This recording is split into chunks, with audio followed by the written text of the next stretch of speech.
এই ভিডিওতে আমরা চৌবাচ্চা এবং পাইপ সংক্রান্ত একটি সহজ সমস্যার সমাধান করব।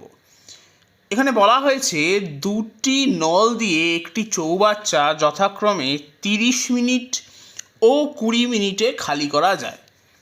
নল দুটি একসঙ্গে খুলে দেওয়ার পর কতক্ষণ পরে দ্বিতীয় নলটি বন্ধ করলে ভর্তি চৌবাচ্চা 15 মিনিটে খালি হবে। এখন শুধুমাত্র দ্বিতীয় নলটিকে বন্ধ করা হচ্ছে, তার মানে 15 মিনিট ধরে প্রথম নলটি চলেছিল।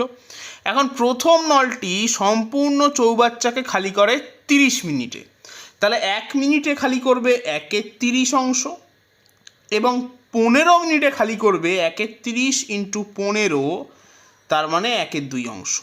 অর্থাৎ সম্পূর্ণ চৌবাচ্চার হাফ অংশ খালি করার জন্যে দায়ী হচ্ছে প্রথম নলটি।